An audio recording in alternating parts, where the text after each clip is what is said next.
Vivatone is particularly interesting because of some myths and legends, and also because of how early they were.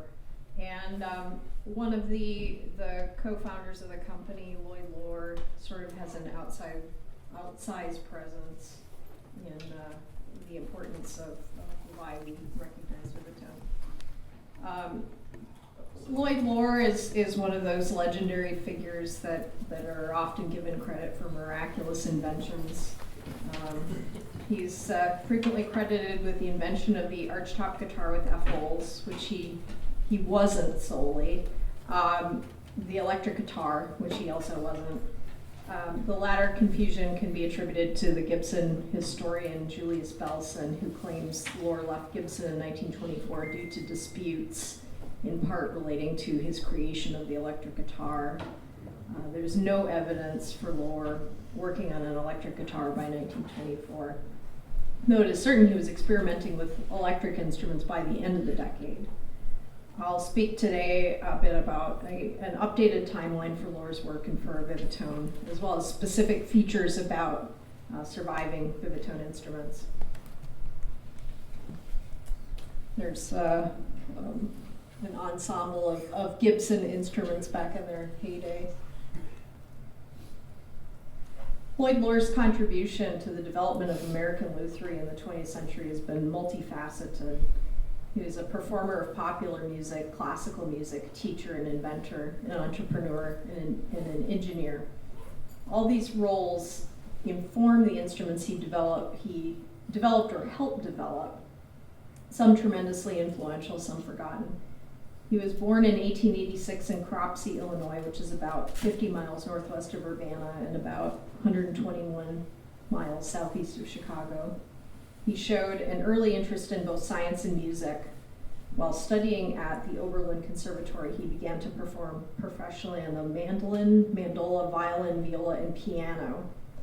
Early in his career as a player, Loar developed an association with the Gibson Mandolin Guitar Manufacturing Company, and he used their distinctive instruments in Gibson-sponsored mandolin ensembles.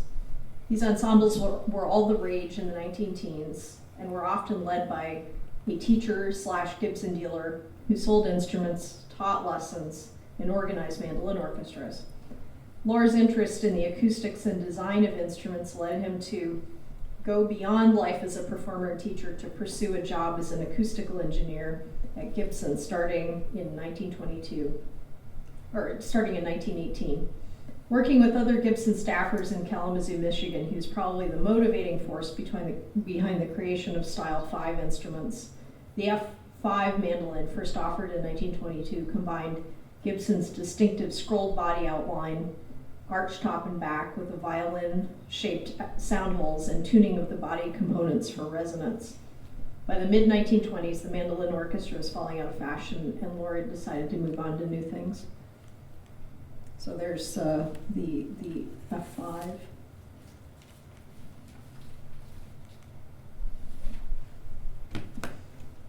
By December 1924, Loar had left Gibson and began a period of professional writing, music arranging, and consulting.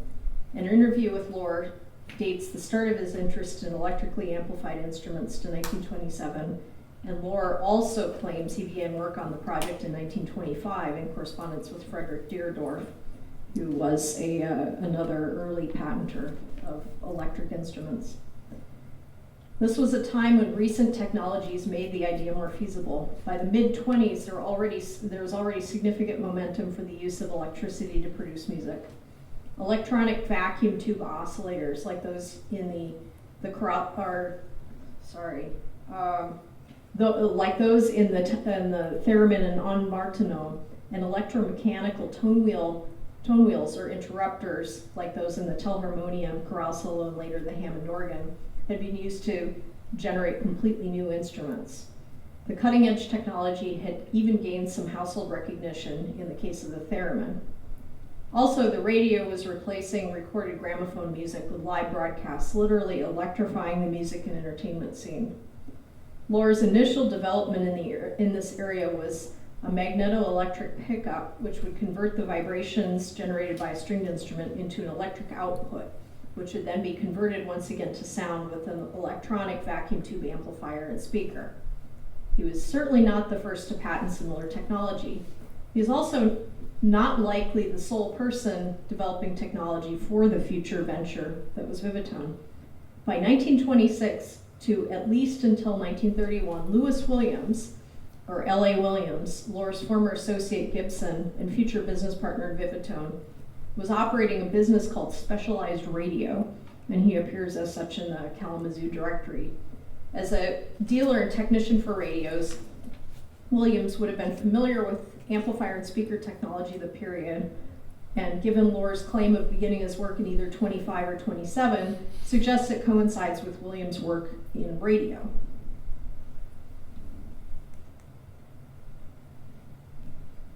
Loar filed his first patent for an electrically amplified instrument in 1933 and officially founded the Acoust-Electric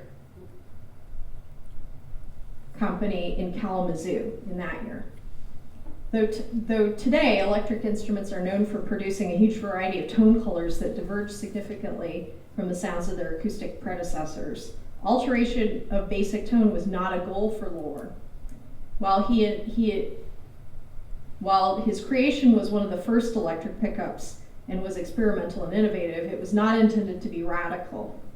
Loar's impetus for developing the solid body electric violin and the first patent he filed for his pickup in 1933, awarded in 1935, was to provide an improvement over instruments of standard design by allowing the manufacturer to, one, predetermine and fix the tonal qualities of the instrument, two, allow for consistent tonal production by eliminating the acoustical amplification of a violin body with its inconsistent sympathetic response to tonal vibration, and three, to limit distortion over a wide range of precisely controlled dynamics. The body of the instrument was simply a skeleton frame mounted with a plywood cutout top in the form of a modified violin outline. The pickup in question consisted of a standard violin or guitar bridge fit into the slot of the top of the instrument, resting on a paramagnetic bar armature, the vibration of which varies the intensity of the magnetic field between the pole pieces, each attached to opposite polar ends of a U-shaped permanent magnet, inducing an electric current in the wire coil surrounding one of the pole pieces. And this letter is a rather interesting document. I found this in a box of papers that belong to Frederick Deardorff, who I mentioned earlier. Lynn Wheelwright owns this collection of papers. He had a patent in the early 20s for an electric violin, and he was really, truly one of the first to patent this technology relating to instruments. But a lot of people started to make things, and he ventured to try to sue people or convince them to license his technology. But he assembled this box of research to figure out what was available, and so he collected some early things to document, when things were happening. And this is a letter from August 1932. From L.A. Williams to somebody in Rochester, New York, saying, "Thank you for your letter of August 17 inquiring for Vivatone sales rights. We are very glad that you have had the opportunity to see and hear one of the Vivatone models." Does it fall asleep? So he says, "The literature enclosed will give you information about the Vivatone, which is an entirely new and revolutionary development in the music field. The Levi's Music Store is handling the Vivatone instruments for the Rochester territory, and should you have inquiries from customers who wish to secure those instruments, please see Mr. Levi's or Levis for sales arrangements." So this implies that they already had they had a product. They had a product that you could see and hear. They had a sales network. This is August 1932. This is earlier than Rickenbacker, and that was kind of a surprise for us because we had been expecting from the incorporation of the Acoust-Electric Company in 1933 and from the patent applications of 33 and 34 that in fact Vivatone really wasn't going until 33, but it was really a year earlier. This appears, this is not a dated thing, but this is appears to be what may have been enclosed in that letter. It's a flyer. It talks about Lloyd Loar, but the purple prose is probably largely L.A. Williams. He wrote this insane text for Gibson for many years and then applied his verbal talents to Vivatone as well.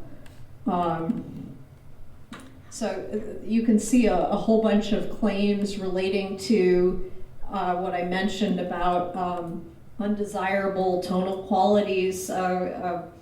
If you have an acoustic body, you have natural inconsistencies and over amplification of some frequencies and under amplification of others, and you can't necessarily make every single instrument have the exact tonal qualities, even if you manufacture it the same way. And so they really wanted to eliminate that issue, and they have both pianos and stringed instruments at this point. But they also talk about power. So they're already talking about volume, even though that wasn't in the patents. You can see the cello outperforms the trombone. The trombone is pretty much the loudest instrument of an orchestra, and so they clearly think that they can amplify it so that it's louder.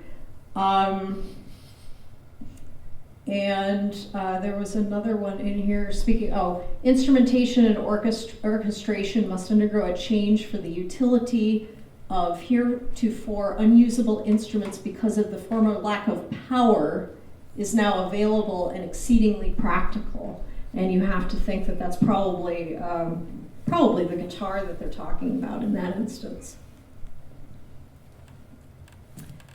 Here's a section from the Crescendo magazine from August 1932. So it's the same month as that letter to the fellow in Rochester.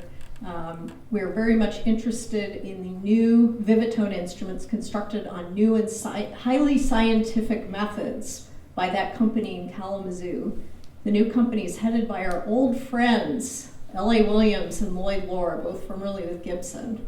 The new Vivatone instruments are the inventions of Mr. Loar and are electrically energized. So it was kind of a general announcement. This is from the Serenader magazine in March 1933, and it actually talks about a concert with the Vivatone instruments quite early on. So mandolin, guitar with 50-piece band of the usual brass, woodwind, and percussion instruments. They're union members, they're professionals. And they talk about a new epoch in which stringed instruments can hold their own with anything in any ensemble, even at the well, they don't have quite, yeah, there's some typos in there.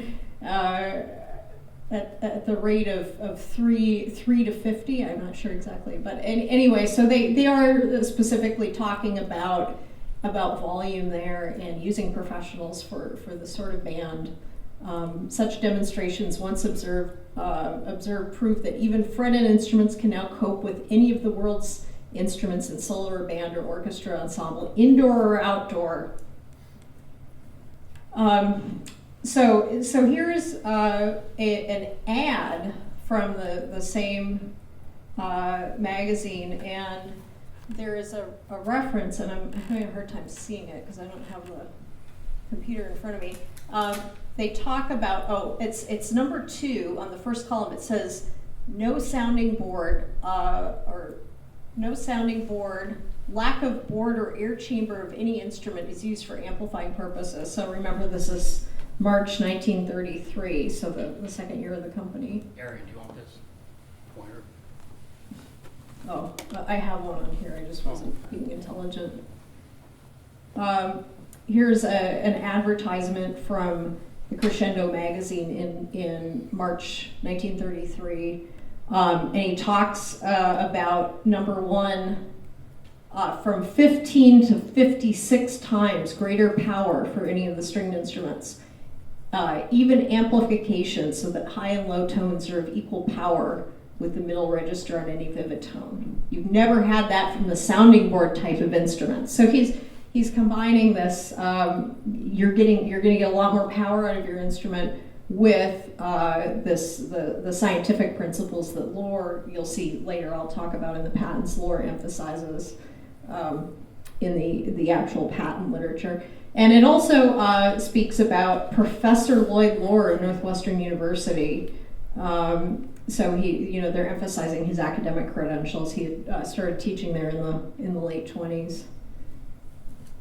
And they also have the option that you can get a Vivatone unit installed on your old instrument. So that's kind of a key thing when we talk about that harp guitar that everybody trots out as a proof of 1924 Vivatone. Loar doing electric amplification at Gibson. It's just not true. They would retrofit an instrument. Here they talk about it can be played through your radio. There's all kinds of cool stuff. You can also become a dealer. Look, Vivatone is 100% sales opportunity. And they also have payments, trade-in instruments. So they're really, it's L.A. Williams in full effect. And more cool stuff. Are you a fact digester or just a fact register? So he's, again, pitching a hard sell here to try to convince you that life will be better with the new Vivatone. So it says, just for good measure, I would excel anything extant for broadcasting purposes, for the Vivatone would permit a physical tie-in, which gives 100% fidelity and no losses. Microphone losses increase to the square of the distance the microphone is placed from the instrument. So he's referencing people amplifying their instrument, which, quite an obvious thing, putting a microphone in front of their instrument, which almost certainly happened as soon as PA systems were available. Hey, Arian? Yep. Can I interrupt just real quick? Go back to, right there. I just saw something I'd never seen before, which is great. It kind of references what we were talking about with Matthew. Number 7, get something radical enough to sell in these times. Yeah, and it's 33. Right. And these are not cheap units. I think they were talking about $75. $175. But I just love that It's it's not really, equivalent like, to that doesn't sound good. today. But hey, it's Mhm. radical. It's new, it's different. Yeah. Yeah. And also, say, to put that in context, 175, the frying pan, when it came out with the end of it, when it first came out, was only 130. So this was, a good chunk more than. Yeah, and you'll see that when I get into the details of how the instruments were constructed. They, at least at this point, didn't quite have down some aspects of mass production that would make it cheaper.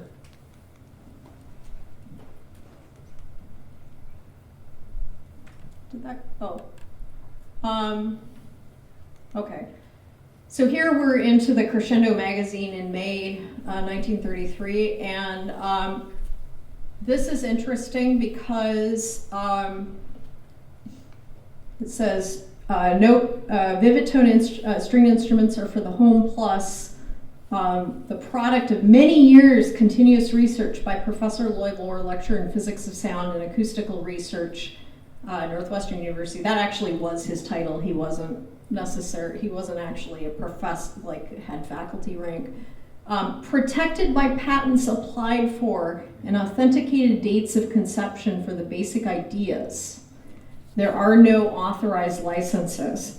Now, this is interesting because the earliest patent that we have for the electrical technology was applied for in July.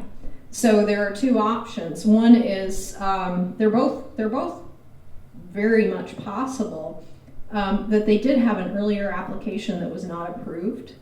That happened quite frequently, that that an application would be rejected, or that L.A. Williams is exaggerating again.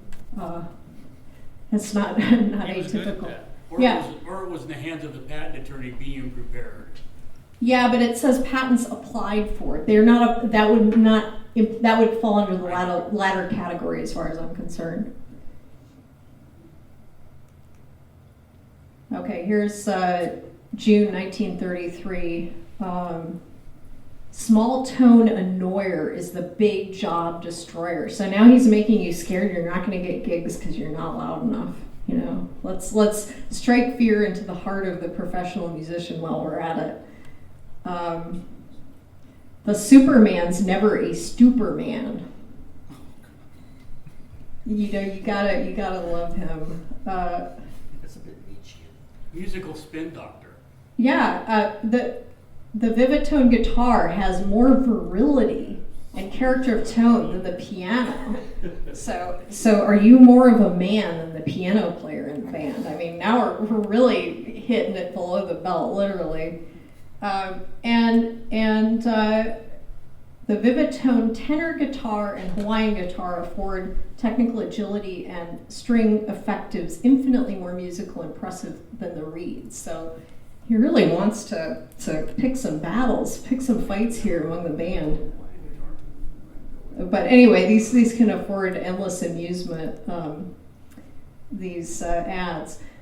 Now, here is something from the Crescendo in September 1933, and this is an article that L.A. Williams wrote for the magazine, and it specifically talks about theory of electrically energized stringed instruments, musical experiences at the century of progress. So it's kind of a mishmash of things he's talking about. Basically, he's putting down a whole bunch of things that were going on there. But this is a key thing. There are no stringed instruments exhibits.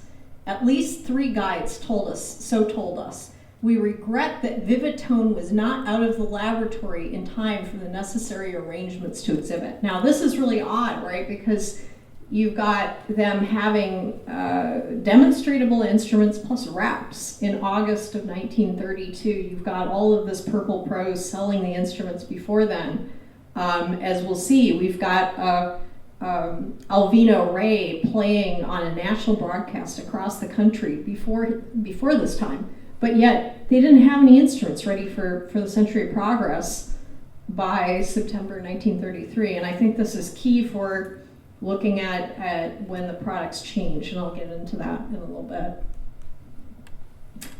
This is actually a demonstration from the 1934 World's Fair, and this we have an archive in the National Music Museum that is of this fellow Charles Stein, and he was a representative for the RCA Theremins, and had a regular gig demonstrating, and I guess Lloyd Loar convinced him to allow the Vivatones to be demonstrated. So you've got a Vivatone clavier, an amplifier that they're plugging all the instruments into this one amp, this electric violin, and then one of these plank guitars, the guitars with no bodies to them, which was the design we best can tell was already developed in 1932.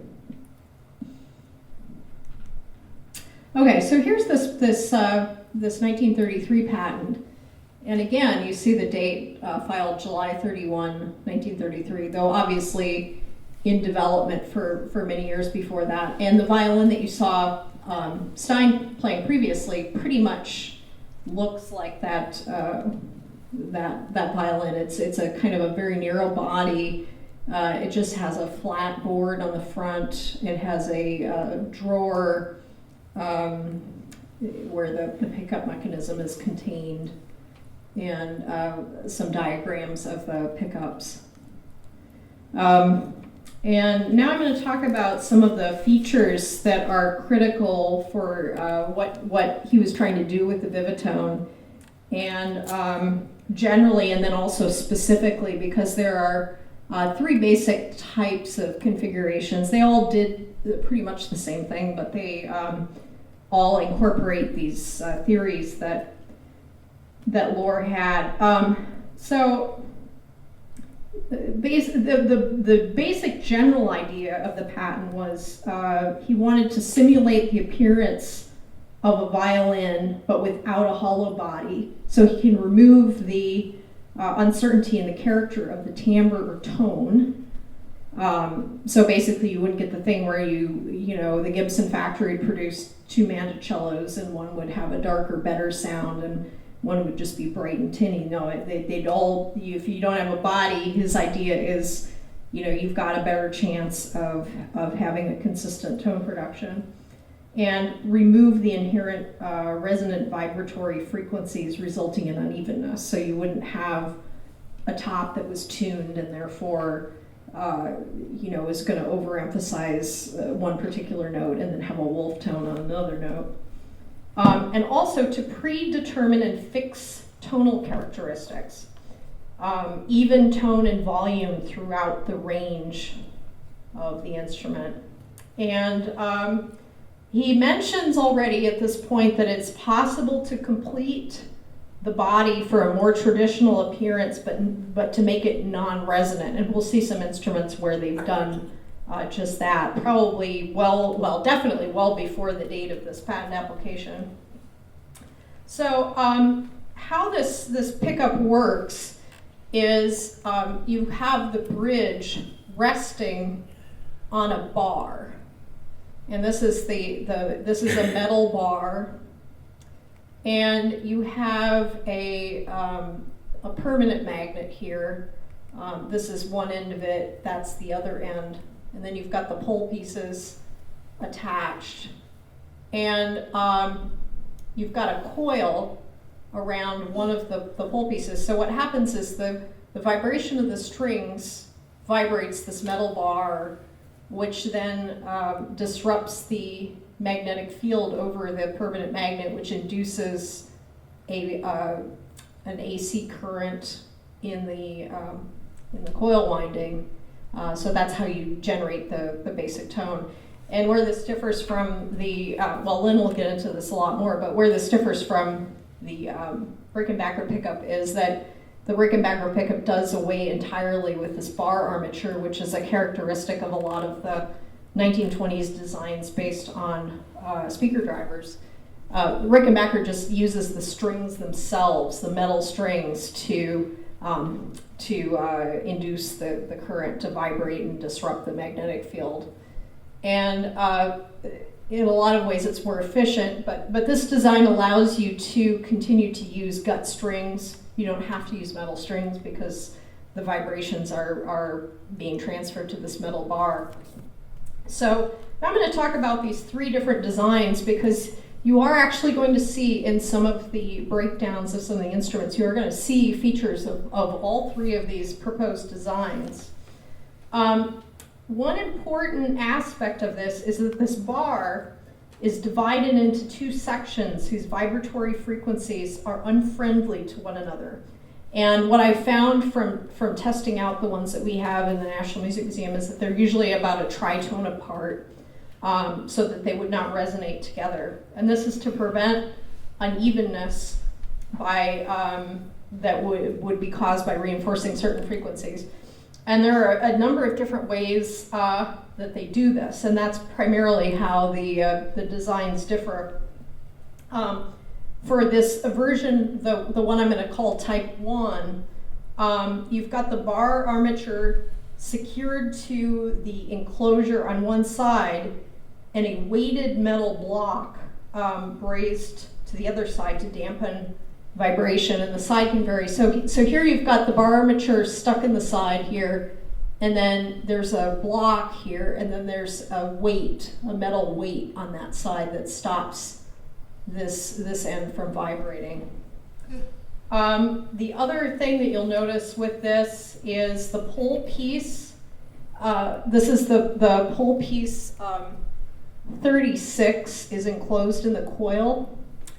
And the other one, which is 37, is bent to come as close to this pole piece as possible, to try to get them subjected to the same amplitude and frequency of vibrations. And they eventually do away with that feature, but you'll see them on some of the surviving instruments.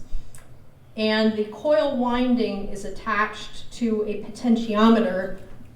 Not sure, oh, well, here you can see there's one here, one here, one here. So they can either be potentiometers on the actual pickup mounting, or they can be routed to a pedal mounted potentiometer, which would be especially handy for bowed instruments, because you wouldn't have to stop, you wouldn't have to remove your bow from the strings.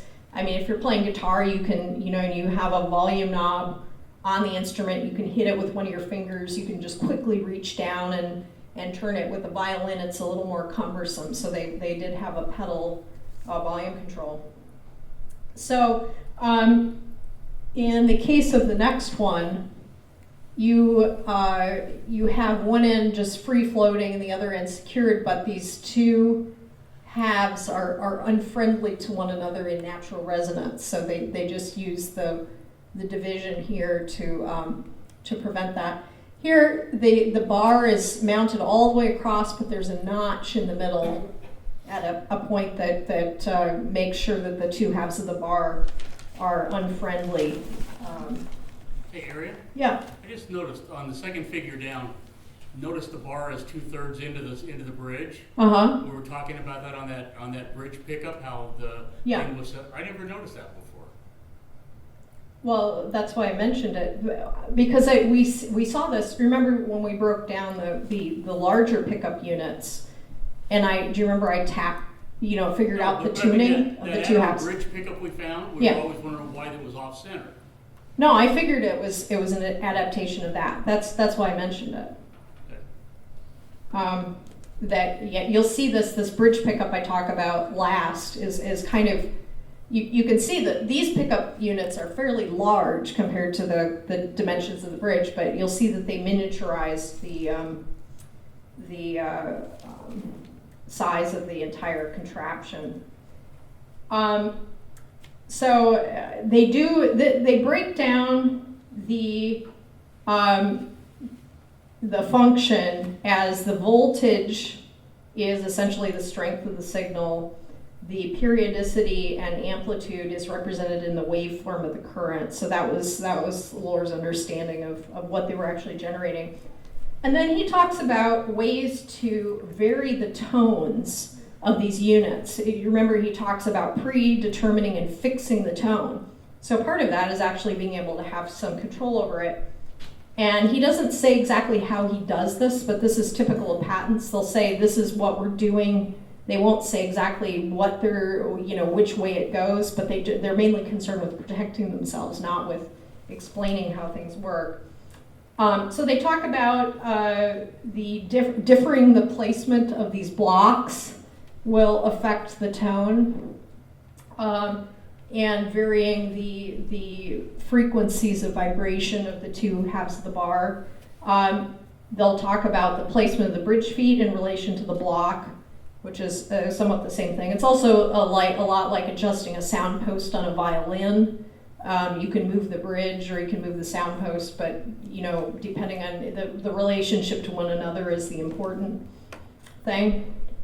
And differing the length of the armature and each end section, differing the width and thickness of the armature, differing stiffness or elasticity of the armature, varying combinations of all of the above things, and also varying the air gap between the armature and the pole pieces. So varying this gap right here would have an effect. Okay, so here's the violin that we have in the National Music Museum. This is not numbered, but this was one that actually belonged to Lloyd Loar. It was given to our founding collector in 1942. He was a student of Loar's. And we think that this might be the actual violin played in that 1934 Century of Progress by Stein, since this was one that Loar kept. and it has the potentiometer mounted on the box. And here you can see the inside of it. It's kind of different than the other ones. It has the bar mounted on both sides, and it has, remember I mentioned that curved pole piece. It does have the curved pole piece, but it actually uses the pole piece as the thing that divides the bar into two sections. So it's a little like a hybrid of the Type 2 and the Type 3 pickups I talked about. Okay, and then this is probably, besides the violin, this is probably the earliest unaltered Vivatone that we know of. This is a tenor lute. It's serial number 31, and it has this plank body that I referred to before. It's the non-enclosed body. And this is an image of the pickup. It's a Type 1 pickup, so it has the weight soldered on the end, and the block dividing it is there. And it also has the curved pole piece. And then there's the serial number 47 guitar, which is the one that's in the EMP now.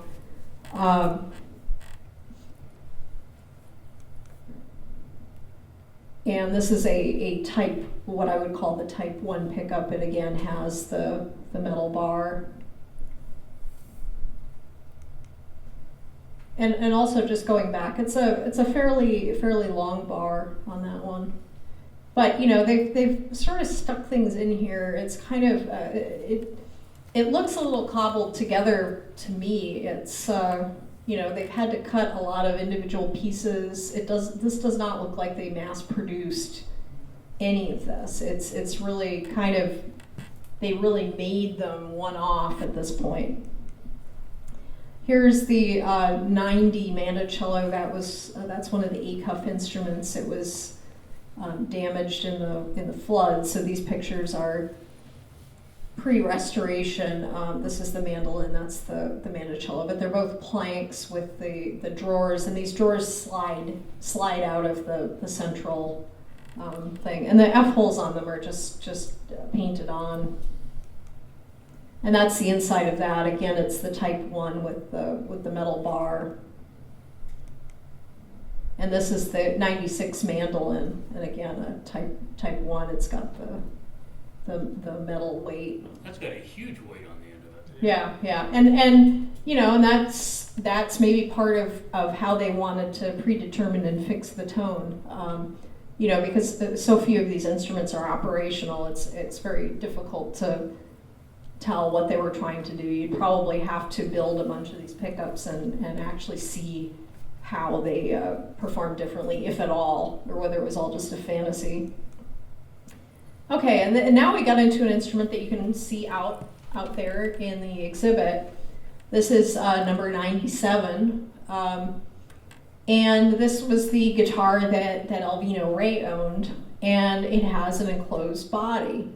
But like was mentioned before in the patent, this is not an enclosed body that's resonant. It's essentially a solid body guitar. It just has a more conventional look to it, and it's got the tip jack thing in the back. And it's the first Vivatone without a volume control built in. Yeah. So this is from the Metronome in February 1933. An electrical guitar that can be heard over the air but not in the studio has been introduced by Alvino Ray at the NBC headquarters here. It is played as an ordinary instrument, but in place of the usual sounding board, the guitar is equipped with an electrical amplifier. The result is a much sweeter melody without overtones or string vibrations. I don't know exactly what they mean. I think they probably mean this unfortunate, overemphasis of certain tones. It is almost necessary for the player to wear earphones in order to hear his own music. Visitors during the demonstration at the studio scarcely heard any sounds from the instrument. So this implies that they actually had the instrument hooked directly into the broadcasting equipment. They did not have him play through an amplifier and then back through a microphone. And there's a picture of him, Alvino Ray, with the instrument. That's January of 33, a month earlier. Yeah, so here we are, we've got a major artist playing this by January 33, which implies he certainly had it by the end of 1932. And that's serial number 97, right? So, you know, if they really did make one instrument for every serial number, that's quite a few instruments they've made already. This is the pickup unit from Alvino's instrument. And you can see the bar is very, very long. It still has the weighted end. It doesn't look like the pole piece is angled in anymore in this instance. Okay, so now we're going to get, this is confusing because look, I'm showing you serial number 9, Mandocello. This is one that we have in the National Music Museum. But we recently figured out that, in fact, and it looks like Alvino's instrument, has this weird composite, sort of like masonite material for the sides. We figured out that this instrument, in fact, is a modified instrument. Originally, it was a plank, and it was modified to kind of match what they were doing with Alvino's instrument. And so here you can see the inside where the finish kind of ends, and where they modified things. And then on the drawer, it says number 9, old number, which again suggests that it was in fact, that was its old number, and now this new drawer was made. And note also, I'll talk a little bit about this later, but it has a stamp, Vivatone, New York, in the Masonic Hall. So this is now a Type 2 pickup. You have the block in the middle. You don't have a weight anymore. You can see, I mean, they've drawn lines to map it out. It's really a individually made thing. And it also has no bent pole piece. So these instruments, I'll talk a little bit about the owner. We have 3 instruments in the National Music Museum that belong to a fellow named Dennis Hartnett. There's an electric guitar, mandolin, mandocello. Hartnett was born in 1872. He was a music teacher who opened his studio in 1898, right after the Spanish-American War. He was a veteran of that, played clarinet. And he offered instruction in guitar, mandolin, and banjo. Like many teachers and professional performers in the late 19th and early 20th centuries, Hartnett combined his musical activities with instrument selling. He developed the Hartnett system of music instruction, which achieved great popularity and enabled him to become a leading Gibson agent who is often featured in Gibson catalogs of the teens and 20s, and that's indeed what this is from. This is from a Gibson catalog. Important archival materials donated to the National Music Museum by Hartnett's great-nephew, also named Dennis Hartnett, indicate Hartnett had a particular connection with Lewis Williams. And Williams was also an endorser of Hartnett's music teaching system. And that stamp that I showed you gave Vivatone's New York address as the Masonic Temple, room 1520. This is right next door to Gibson's New York offices.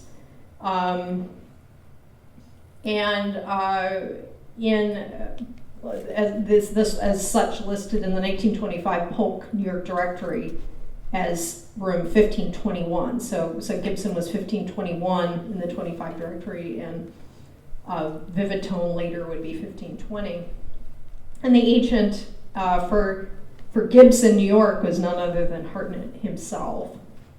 So he was the official New York agent for Gibson back in the 20s, and then for Vivatone in the 30s.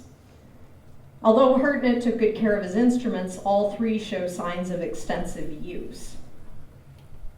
And I'll get into that. They're also preserved with a Webster amplifier from Racine, Wisconsin, fitted in a case with a Rolla speaker, and the volume controlled by an custom aluminum foot pedal. And you'll later see basically the same amplifier with the Vivatone branding on it. The Vivatone Aggrandizer, Lynn has one of those. Here's another thing showing the Hartnett Gibson Teachers in New York City banquet. So this is also another of Hartnett's instruments. This is number 39. Again, it's enclosed, but it's a modified instrument. And also, the only way in these modified instruments you could change the volume was through sticking a screwdriver in the back, and then you could change the potentiometer. So it was definitely not an adjustment you could make on the fly. And those holes appear to have been drilled after the finish was applied. So they may have actually been added after the instrument was first completed. So this is the one from the mandolin. It's a hybrid type 2 and 3. It has, the bar is supported on both ends, but it actually has the bar resting on one of the pole pieces. And here the plastic cover is broken away, so you can see the windings of the coil. And it's just, again, it's still just the one coil on one of the pole pieces. So an application filed in January 27, 1934, and awarded in 1935 shows an alternate design of instrument. And I have a theory that the reason that Vivatone didn't have instruments ready in 33 and the reason they recapitalized in 33 was that basically the stuff they made in 1932 before they incorporated, before they had successfully applied for their patents, it was kind of a test run, and that included all the Planck instruments and also these enclosed but non-resonant instruments. And they recapitalized and retooled for entirely different types of instruments. We have no instruments numbered in the 100s. We have, the last one is 97, which is Alvino Reyes, and then the next one we have is 215, which shows this design, which is completely different. And it incorporates an acoustic electric body with a lever system that would put, it had a sounding board for the back and for the front. The back was actually an arched back with F-holes in it, and it had this lever system which placed equal amounts of pressure on the front and the back to transfer the vibrations. Plus it had a electromagnetic pickup in it. And here's this instrument. It's on hold at Retrofret right now. And it's one of two of these levered / electric instruments that we know of. It's the only one that still has the pickup mechanism in it. And this is the pickup. It's another of these type 2-3 hybrids, but instead of having a notch, it has a block, and it doesn't have the bar resting on the pole piece like the others either. Here's the other one, 219. It's missing the pickup, but it was a type 2. We can tell from the remains in the drawer. And so here's an ad. This is actually from the Miesner archive. Matthew took this picture years ago, doing some research there, and it's dated in 1936, and it already has the Vivatone Detroit address. They moved to Detroit later on in their history, and so it talks about some of the features. It has what they came up with a new gimmick they called Fairy Action high frets. They're quite high frets on them, and so they made some alterations to the body. Let's see. It says Vivatone guitar players with capacity of instrument to fill any unusual demands, ideal for Spanish, Cuban, Mexican, South American, and Latin music, which is built around the glorious, mellow, and sentimental romantic music of the guitar. And then he talks again about orchestra, band, symphony, indoor, outdoor broadcasting. And here's another undated piece, and it shows the variety of things offered. It shows one of these instruments, these new instruments with the backs, and also a bass that's never resurfaced, and then a violin that has a more conventional body, plus the prices, which were with the amplifier alone, which were very, very substantial. That's from the 1936 trade show. Oh, okay. And there's L.A. Williams, Lloyd Loar, and then Walter Moon. So he's the financial guy for the company. Okay, so here's the last guitar-related patent, and this shows the back with the F-holes, and it has this system where you could adjust these screws and lift the bridge off the top to make it electric only, or have it in contact with the bar armature and the top to have it both electric and acoustic, or you could just lift the screws up and you get no electric and only acoustic. So it was a kind of modifiable thing. This is serial number 274. This is a fully acoustic one. So we see this at this period also, that they sell all acoustic instruments, but they have this, double soundboard thing, but without the lever system. So it doesn't, I'm not sure it really does much. And then this is serial number 300, which was also Dennis Hartnett's. That's in our museum. And there you can see the screws. There's some wear on the screws. This is where you would screw the bridge up or down to make it leave contact with the top. And there you can see that there's been quite a bit of pressure applied, so it was probably played in the electric only position. And then it's a type 2 unit, but it has a bent pole piece, so likely they recycled this magnet from an earlier unit, or it was a leftover from the early period of the company. And then this is the Webster amplifier that I mentioned later marketing, called the aggrandizer. And then this is something different that they didn't patent, and this is also from the Meisner archive, but it's from August 1936, and they're talking about this new bridge pickup unit that they developed. And so that basically they miniaturized it, and that you can see that on this instrument. This is serial number 623, so it's in the Detroit period, and it has a bridge amplifier on an otherwise acoustic Vivatone body with the fairy frets. And notice they no longer have those cool cast aluminum or cast magnesium tailpieces. They've gone back to simple, cheap ones.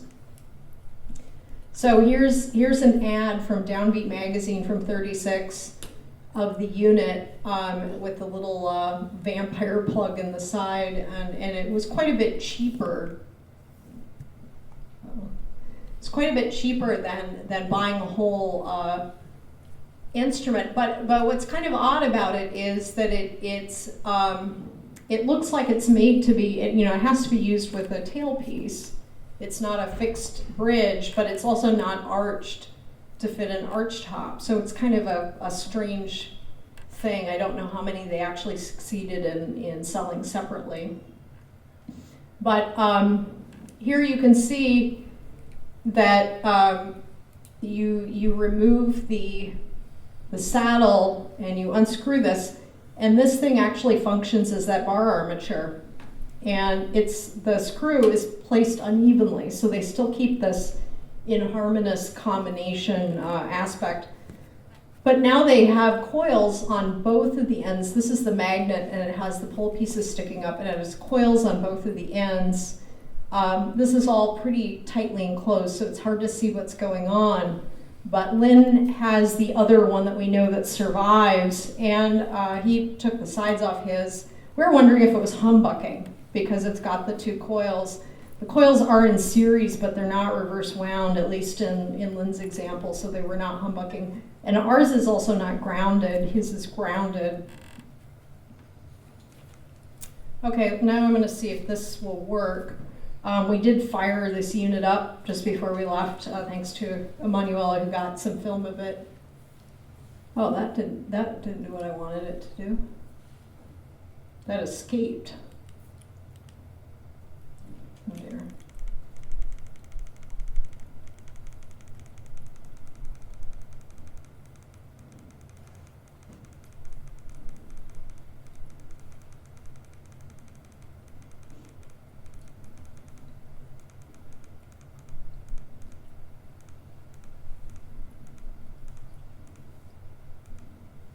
Can you try to see if you can just get it to play on here?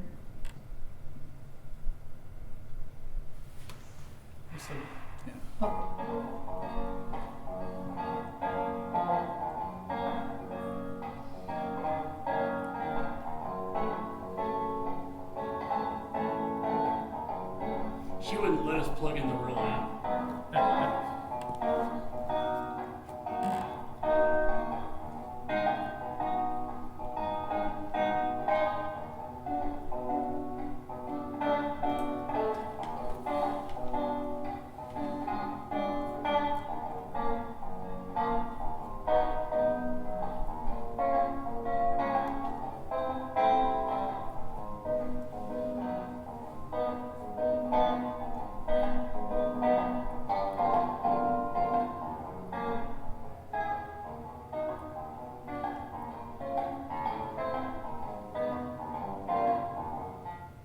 So basically, you can hear it that it has a very trebly sound. It's not a very rich sound. It's fairly similar to the sound of the guitar on its own. And of course, by the way it's set up, you would not have a volume control on the guitar. You just have to use that on the amp. And we're probably, how are we on time, Eric? It's about, okay. Loar had more, he was actually more fired up about some of his keyboard instruments innovations than he was even about the electric string instruments. And so a big component of what he did was actually with the Vivatone clavier, which had metal reeds that would be plucked by this very complicated mechanism. I think you saw earlier the price was $600 without the amp for one of these claviers. So it would pluck the reed and then it had pickups mounted over the reed. So it sounds a bit like a Fender Rhodes. They did use one of these in Hort Heights Orchestra. They advertised, and also I found a reference to Percy Grainger, the Australian composer, playing music on a Vivatone clavier. Here's the one that is still owned by Roger Simonoff. It's on exhibit in the NAMM Museum, I believe, or at least it was, and it's probably a prototype version. And this is the one that we have on the left. Roger gave us one of the instruments that he had, one of the claviers. So we have that on exhibit in the museum. And then also a Holton harpsichord. He toward the end of his career, actually right toward the end of Vivatone, was working with the Holton Company to produce another electric instrument of his. That was a harpsichord, so it did pluck the string. It had metal strings and it plucked them and had pickups mounted over them. And that's the assigner to Frank Holton. Frank Holton was otherwise mainly known as a brass instrument manufacturer. And so that is an immensely complicated thing that didn't really take off. So here's showing metal plectra on the clavier. And so Lloyd Loar apparently packed up all of this stuff. According to I should add one more thing. The Holton harpsichord stuff, the first patent was in 1936. So Vivatone was still limping along at that point. And his final patent was applied for in October 37 and awarded in 40, signer to Frank Holton instead of Vivatone, probably indicating Vivatone was gone by that point.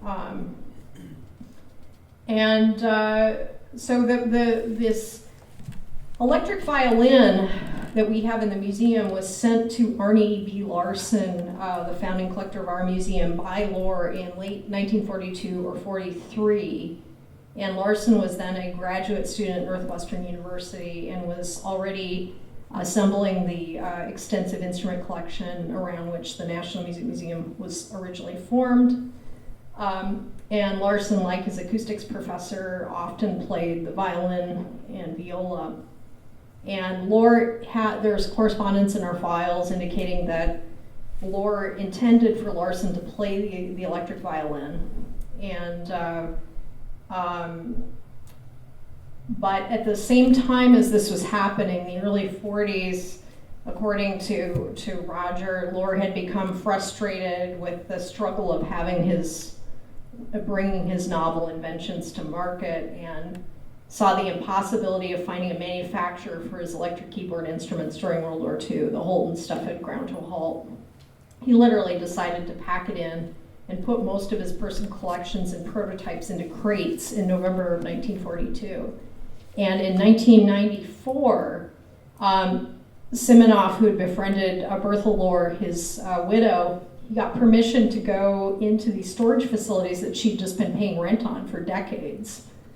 And he opened them up and found this crate with the claviers, harpsichord. There was a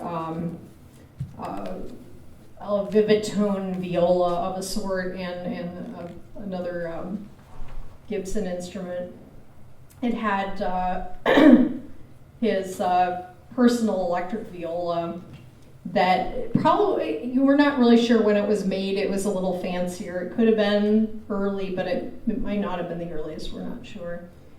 But he didn't end up keeping this one violin, probably the one we saw demonstrated in the 34 World's Fair, but he sent it off to Larson because this is all happening about the same time. He sends this instrument to Larson, he packs up the crate. So he was thinking about this and thought, oh, I'll send that thing off to Arnie, he'll play it. So in spite of his interest in new technologies, for multiple reasons, these electric instruments did not find widespread favor with performers. Indeed, you could in some ways call Loar backward-looking in his approach. With the exception of some performers such as Hartnett, who was already in his 60s during the period of Vivatone's operation, most musicians were unwilling to invest in what seemed like electrified versions of yesterday's popular instruments. By the time of their production, the mandola and mandocello, members of the mandolin orchestra, were out of date. And now Loar made a concession to fashion when designing our guitar-shaped mandocello. Though the violin could still be found in popular ensembles during Loar's lifetime, violinists tended to be very conservative, and it was not until the end of the 20th century that electric violins became a commercial success. Ultimately, it was the up-to-date Hawaiian guitar, which became the first commercially viable electric amplified stringed instrument rather than one of Loar's favorite violins or mandolins. Loar's electric Spanish guitars appeared to not to have had a tone or design that could compete well with more advanced models by numerous other manufacturers by the mid-30s, or ironically by Gibson in the late 30s, based on the classic archtop with F-holes. Although he emphasized lightness of construction and affordability of production in the patents for his keyboard instruments, all it takes to see is that this is not the case in execution. And if you try to move one of these instruments, you'll feel how they are not very practical. They're very heavy and have actions comprised of many parts. And the simpler roads ended up being more commercially viable based on a related principle. In the end, it's Loar's work at Gibson for which he's known and respected. However, his work with electric amplification is nevertheless historically important and clearly places him as an important transitional figure between the development of the archtop guitar and the electric guitar. And arguably, both the archtop and electric guitars should rank at the top of any list of the most important developments of 20th century musical instrument making. So, anybody have any questions about Vivatone and Loar? Yeah, you said something about Loar kind of packing it in 1942. You think World War II had Oh, absolutely. shortages of everything? Yeah, I mean, there are a lot of things that just couldn't be made. There were restrictions on the amount of metal that could be included, and they got more severe as time went on, and it certainly affected musical instrument manufacturing. It affected the economy. And Loar had other schemes he was working on, but nothing really took off, and I think he was getting kind of sick by then. Yeah. You mentioned the pickup was flat, and you said that wasn't probably for an archtop guitar. I was just wondering if it was so flat to be adapted on archtop guitars as violin bridges are so basically flat. You'd have to build up feet instead, because otherwise you'd cut right into the magnet, because the magnet There's not enough space. so it's kind of a strange thing. I haven't figured that out exactly, and when we only have 2 surviving examples at this point, so I don't know that I can really generalize off those 2.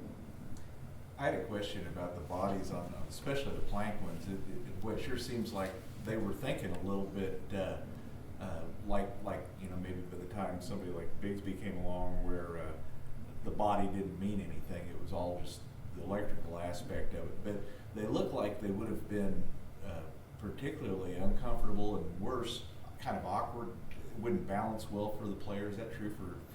I don't know, because I don't have access to one of the plank ones that hasn't been altered. The other ones, I mean, they're heavy. I wouldn't say that they're particularly awkward. I don't know what the comfort level would be resting that thin edge on your leg. But I would imagine those would at least be quite a bit lighter than the ones we have in the museum. Yeah, sometimes when you have a guitar body that's too light, though, the neck Yeah. to sink all the time, and it just it really takes away from the way an instrument feels when it doesn't want to just kind of float in space while you play it, and that Yeah. looks like it wouldn't be anywhere near that. Yeah, and Loar certainly played fretted instruments, but I think he was more of a mandolin guy than a guitar guy in his own personal. I mean, he preferred playing violin, viola, and mandolin himself. I had a couple of questions. How many of the Vivatone electric guitars are there, and did they make any Hawaiian models at all? They advertised Hawaiian models. We've never found any, but of course you would have those adapter things, not adapters you could put on things, but I have not found any that clearly were made as Hawaiian instruments, which is kind of strange. And there are a number of these ones that have the 2 soundboards. That was, we think, after they tooled up, so really, late 33, early 34. But what's odd is that they were playing a plank one in the 34 World's Fair, so I kind of wonder what Loar's relationship with the company was, that he was demonstrating an old model at the fair, a model they were no longer producing. But the early ones, basically, I showed you all of them. Okay. I showed you all the examples of the plank ones that we have. It's very few, but the numbers indicate they made upward of 100 if those were all made. But you can hear the sound wasn't particularly good. The sound probably wasn't any better for the other ones. You can hear a clip of that tenor lute online, by the way. You can just look on YouTube. Vivatone, and it'll pop up, so you can hear that one. But I just have a feeling that the sound was just a little anemic and trebly compared to the richness that you would get from the Rickenbacker technology. Then I had one more question. I've seen references to a Williams electric guitar, and I don't know anything about it. Small ads, I can't. Like when? This would have been also in the 30s. It was like, I tried to track that down, Uh-huh. that 1935 ad. I called the city, I Googled the MapQuest, I've only found that amp one time, and there's nothing in the directories, nobody knows anything about that. What town did it say it was in? It was like Wisconsin or something. Yeah, it was probably I mean, if they were small ads, it was probably not L.A. Williams. Just he would not fit in a small ad. Eric, I think we know of 8 planks, or used to be planks, kind of the 2 that were modified. We know of 2 violins. Yeah, Lynn has another violin, but it doesn't have the pickup, It's missing the drawer. so I didn't include that. You know, I would say that the known electrics might be 20 to 24. And considering if you figure the serial numbers work right, between acoustic and electrics, there were approximately 600 instruments built. And if the numbers work right on the 32 stuff, they cranked out 100 instruments by the end of 32. Yeah, because That's we've a got hell of a production. we've got proof that Alvino was playing in January of 33. So that puts a solid timeline on a particular instrument that we can actually observe that has a serial number. So where did all these things go? I mean, maybe they just don't sound very good. Maybe people just threw them away. I knew one went through Cliff Major's shop, and did that originate with Gage Brewer? Was that one of his? I have pictures of that. Yeah. And I think Lynn has another one that doesn't have a serial number. I mean, if the serial number tag falls off, then I didn't know it was included. It's an enclosed tenor lute. Yeah, but we just don't know. It could be one of these transitional 33 instruments. We think it's probably in the 200 serial number, but we just can't prove it. But this pretty much shows you the full variety of the pickup technology, where you definitely have a greater preponderance of these type 1 weighted end pickups for the ones that are in unaltered condition, and they go to these other designs for the later examples. And most of the enclosed back guitars, once you get past serial number 300, they're all pretty much the same. There's a variation in the center sound hole. Some have like 3 circles and some have 2, but after that they're much more like actual commercial production instruments, as opposed to these early ones that, you know, I kind of showed some areas where it just looks like they were cobbled together. There was something that seemed to really pervade all of that purple prose of L.A. Williams that implied that Loar must have had just an incredible laboratory and done all kinds of testing to come up with there was such a body of statistics, how many feet away from the audience you could project, and how many times more powerful it was, you know, as if it had been done through a series of rigorous tests. Was it? He made all that up. I think you know, from reading the patents which are in Loar's name, Loar is far more interested in these weird, you know, plucking mechanisms for the Vivatone claviers than he is in the electrical technology. I think Williams is just making it up. I mean, honestly, I mean, and the patents don't mention making the instruments louder, but you can see Williams is doing everything he can to sell the instruments. So he's pitching, like, he's trying to make you scared you're not going to get gigs. He's trying to make you scared that your, you know, horn players are bigger men than you are because they're louder. He's, you know, you want to be heard. You want to be able to play outdoors. Don't miss out. Don't be a loser. Don't be a loser. You know.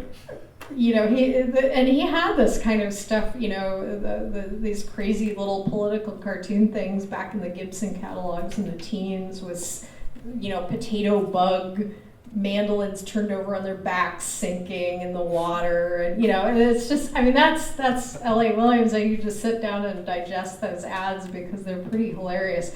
But he definitely he does touch on some of the points that were in the patents about the even tone, but he mainly emphasizes these other selling points. And of course, like I mentioned before, he was the radio guy. He was probably the guy that brought the amplification end of it in. Lloyd Loar was, I mean, what else was he doing in the 20s? He was working for Gulber-Anson, designing pianos and writing articles for Jacobs Orchestra Monthly. And so I don't know that he was as interested in this kind of stuff as L.A. Williams was. And I'm missing the 33rd World's Fair I personally think it was the fact that there was probably a 14 to 16 month pre-fair planning and get your exhibits approved thing. And that would have put the planning for the World's Fair way in front of them having any instruments ready to go. Because you have to get vetted and get accepted by the group that's putting the fair together and stuff. And their stuff could have very well been in the planning stages in early 32 when the commission was putting the World's Fair together and you were submitting your idea to be involved. Well, but it also may have come down to, did they have the funding? Was it just an excuse? Was it sour grapes? But they snuck in the next year by befriending Charles Stein. So I don't really know exactly what they meant by that, but I do think there was definitely a retooling period about the time they refinanced the company where they switched to the second variety of patents, the enclosed back. Yeah. He was first. Oh, okay. Well, just a real quick question. Do you know if, in terms of Loar's work at Northwestern, if there's any kind of a faculty archive with his file? Yeah, I've looked into that, and there isn't really a lot. Roger Simonoff has a notebook that was that Bertha Loar had that was basically notes from the lectures, but that doesn't include any of the electric stuff. So there's none of that has been located so far. So it's basically, and there are articles that he'd also written about. It was general acoustical principles of music. And then there was a section on electric stuff, but none of those notes are preserved. And he was working to design with another company in about 1930 to design a car radio. And I'm sure it was the acoustics of the radio that he was working on for the manufacturer. Yep. Well, I was just going to offer a little bit of historical perspective. 'Cause we look back on Lloyd Loar. Of course, he's famous to us for being the guy at Gibson, making these instruments in that iconic period, and then obviously doing the electric guitar stuff with Vivatone. But I didn't really realize this until I found a bunch of paper stuff, from the late teens through the 30s that I got out of the R.C. Allen Hall. Lloyd Loar was like a really well-known mandolin player, a guy who would give lectures, a guy who would write, mandolin folios.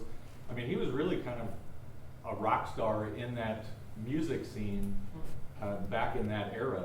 And, like you've got a couple little articles from the Crescendo or whatever talking about the Vivatone guitar, but there's dozens and dozens and dozens of articles about, Lloyd Loar and his acoustic principles and mandolin folios and all that. So I think that it was like kind of a really tiny part of what he was doing during that whole period of time. Yeah, he was definitely the music arranging, the composing, the writing. I mean, he basically was a guy that cobbled together a living, and he was certainly a very prominent performer.